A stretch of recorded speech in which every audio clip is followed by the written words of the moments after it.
Assalamualaikum warahmatullahi wabarakatuh. Alhamdulillahirabbil alamin, kawan-kawan. Alhamdulillah pada kesempatan siang yang cerah ini kita bisa berjumpa lagi dalam kajian kitab Riyadhus Shalihin karangan Imam Nawawi ya. Ini saya akan membacakan daftar isi apa aja sih di dalam kitab ini ya, yang menerangkan apa aja isi kitabnya. Ini dari 1 mukadimah sampai 99 ya teman-teman. Daftar isinya saya bacakan. Yang pertama, isi kitab ini adalah ikhlas dan urgensi niat dalam setiap perbuatan dan perkataan, baik yang terang-terangan maupun yang tersembunyi. Jadi bagus sekali ya, yang pertama ditulis itu harus ikhlas dulu ya. Ini luar biasa. Yang kedua, tobat. Nah, nama juga manusia, banyak khilaf, banyak salah, banyak lupa, banyak dosa. Jadi kita dianjurkan untuk bertobat. Yang ketiga, harus sabar. Nah, dalam ujian hidup ini kita harus sabar ya. Yang kemarin kenapa harus sabar? Karena ada beberapa manusia diuji oleh Allah Subhanahu wa taala dalam surat Al-Baqarah kemarin sudah kita jelaskan. Yang ketiga itu hidup harus jujur. Kalau jujur hidup pasti makmur. Yang kelima, muraqabah, merasa selalu diawasi oleh Allah Subhanahu wa taala. Itu ya teman-teman isi dari kitab Riyadhus Shalihin karangan Imam Nawawi. Yang keenam, bertakwa kepada Allah. Nih, apapun profesi kita itu dalam kehidupan ini harus bertakwa kepada Allah. Bertakwa itu apa? Menjalankan perintah Allah, menjauhi segala yang dilarang oleh Allah. Yang ketujuh, yakin dan tawakal. Kita apapun yang kita lakukan ini kita harus yakin bahwa kita ini pasti masuk surga dan kita ini pasti akan sukses atau bahagia di dunia dan bahagia di akhirat. Harus yakin teman-teman. Sudah yakin baru kita tawakal kepada Allah. Yang kedelapan, istiqomah. Istiqomah itu teguh pendirian ya. Istiqomah itu kalau sholat zuhur, sholat asar, sholat maghrib, sholat isya, sholat subuh, ini istiqomah, konsisten kita kerjakan. Jangan sampai ketinggalan ya kawan-kawan ya. Jadi kita harus istiqomah. Kemudian dakwah ngaji juga harus istiqomah. Yang kesembilan, memikirkan kebesaran ciptaan Allah. Ini kita tafakur itu sangat penting. Ini bumi luas, kemudian hamparannya luas buminya, kemudian langit tidak ada tiangnya, luas sekali. Nah, kita harus memikirkan kebesaran ciptaan Allah. Yang ke-10, bersegera melakukan kebaikan dan memotivasi orang yang ingin berbuat baik. Jadi kita dakwah itu kita harus segera ya teman-teman, harus berbuat kebaikan dan memotivasi orang yang ingin berbuat baik. Yang ke-11, mujahadah, dan yang ke-12, anjuran memperbanyak kebaikan di akhir usia. Jadi apalagi usianya udah 50, 60 itu harus berbanyak kebaikan-kebaikan atau amalia-amalia akhirat. Yang ke-13, banyak jalan menuju kebaikan. Yang ke-14, banyak yang berjalan menuju kebaikan itu banyak sekali ya. Itu kita bersedekah, bersolawat, berzikir, kemudian menolong orang yang membutuhkan kita, itu banyak jalan menuju kebaikan. Yang ke-14, tidak berlebihan dalam melakukan ketaatan. Yang ke-15, menjaga amal kebaikan. Yang 16, perintah menjaga sunnah. Jadi kita harus menjaga sunnah ya, qobliyah zuhur, ba'diyah zuhur, seperti itu. Kemudian sholat tahajud, sholat duha, banyak qobliyah rawatib juga yang harus kita kerjakan. Qobliyah asar, qobliyah maghrib, ba'diyah maghrib, kemudian qobliyah isya, ba'diyah isya, qobliyah subuh ya. Itu kita harus menjaga amalia-amalia sunnah. Atau puasa Senin Kemis juga itu kita harus kerjakan juga teman-teman. Kemudian 17, keharusan tunduk kepada hukum Allah. Yang ke-18, larangan melakukan bid'ah. Yang ke-19, orang yang memulai melakukan kebaikan atau keburukan. 19, orang yang memulai melakukan kebaikan atau keburukan. 20, menyeru kepada kebaikan atau kesesatan. Yang 21, tolong menolong dalam kebaikan dan takwa.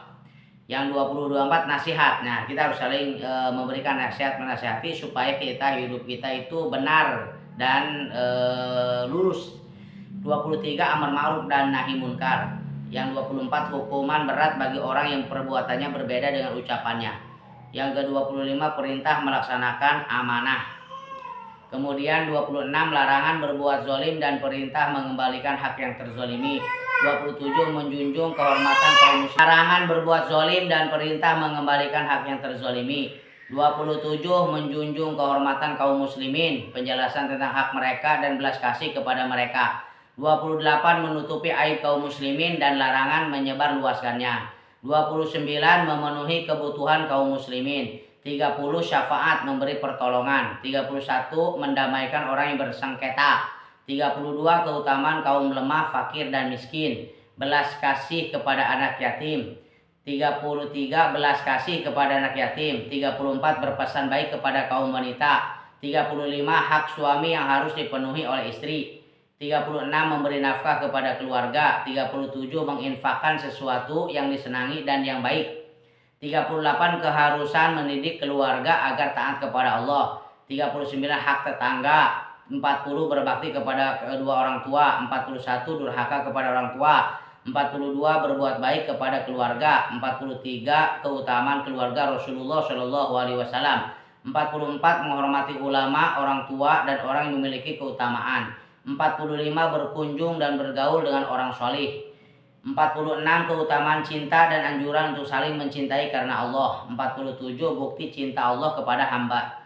48 dilarang menyakiti orang-orang solih. 49 menghukumi perkara manusia berdasarkan perbuatan lahirnya. 50 takut. 51 berharap. 52 keutamaan berharap. 53 antara takut dan harap. 54 keutamaan menangis karena takut dan rindu kepada Allah. 55 keutamaan zuhud di dunia dan anjuran agar mempunyai sedikit harta serta keutamaan kefakiran. 56 keutamaan hidup sederhana. 57 qanaah, ifah menjaga kebersihan diri dan hemat menggunakan harta dan infak serta larangan meminta-minta kecuali terpaksa. 58 boleh menerima sesuatu bukan karena meminta-minta. 59 anjuran untuk memakan hasil kerja sendiri. 60 dermawan dan gemar berinfak serta yakin kepada Allah. Jangan kikir. 62 mendahulukan kepentingan orang lain. 63 berlomba-lomba dalam urusan akhirat. 64 keutamaan orang kaya yang bersyukur. 65 mengingat mati dan tidak memperpanjang angan-angan. 66 anjuran ziarah kubur bagi laki-laki dan bacaan orang yang berziarah. 67 memilih mati saat ditimpa musibah bukanlah sikap terpuji. 68 sikap warok puncak tawadu dan menjauhi perkara syubhat.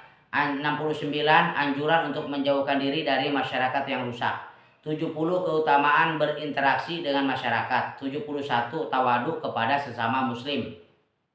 72 tidak boleh sombong dan ujub. 73 akhlak mulia. 74 murah hati, lemah lembut dan kasih sayang. 75 memaafkan dan berpaling dari orang bodoh. 76 mampu memikul beban.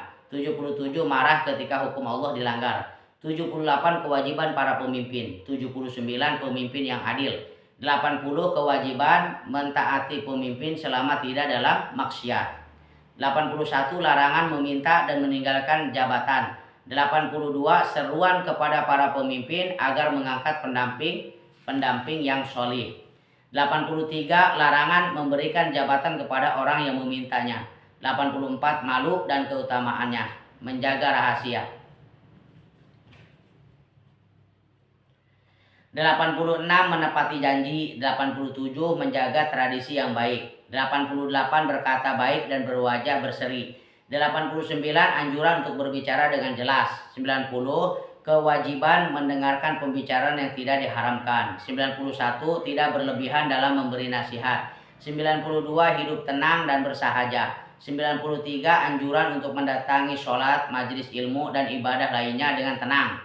94 memuliakan tamu. 95 anjuran untuk menyampaikan kabar gembira dan ucapan selamat. 96 berpesan dan mendoakan ketika hendak pergi. 97 istikharah dan musyawarah. 98 anjuran untuk melewati jalan yang berbeda ketika berangkat dan pulang beribadah. 99 anjuran mendahulukan yang kanan.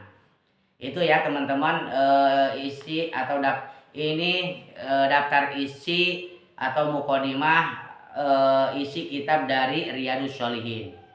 Ini adalah begitulah ya.